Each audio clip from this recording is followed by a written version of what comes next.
Hello, so today I would like to talk about Jupiter. When Jupiter falls under your seventh house, and what happens if Capricorn and Aquarius falls under your seventh house, right? For those natives. So this is a hopefully a short one. So let's get into it. So this is very key, right? Seventh house is traditionally about relationships, right? But why is it about relationships? It's about relationships that give you inner confidence. What is inner confidence? Right view, traditionally speaking. So I'm going to use this in Buddhism terms. I think people might not agree with, but I think it is very accurate, and people might have something to learn from. So pay attention.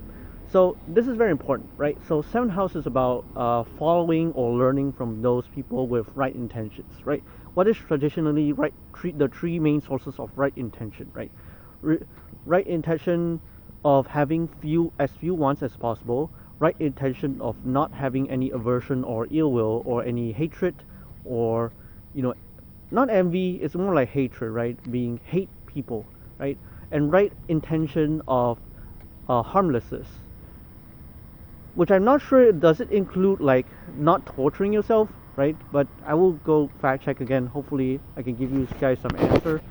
So this is very important, right? So right intention, okay. So if you have Jupiter falls under your seventh house, you tend to be attracted to sweet talkers or people who have empty promises.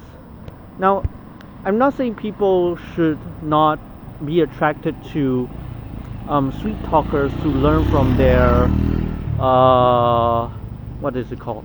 To learn right intention from them, right? Learn how to be, less greedy, less hatred, less tormenting yourself, less harmfulness, right? That is possible. I'm not saying that is impossible, but that is definitely not that likely, right? And so this is important, right?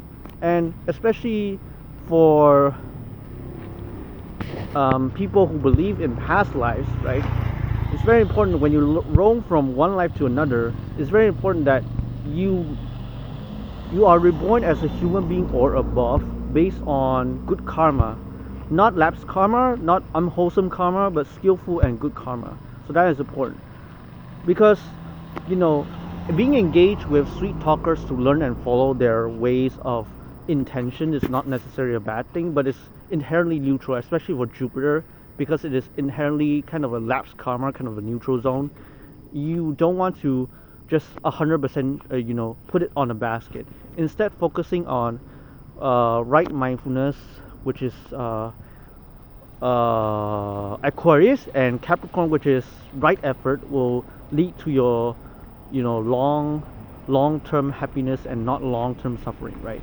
And so this is important, because engaging with right effort people who is earnest and being humble in their meditation sessions, or they treat you as a friend and they don't just say things, right? They keep up more promises than they say the things they say. So I think that's important. So engaging with these kind of people will help you learn what is right intention more efficiently, and more importantly, it leads to actual good karma, right? Instead of the Jupiter part, which is more towards right speech, which is not necessarily wrong, but it's like kind of like lapsed karma or neutral zone, right? So it's very important.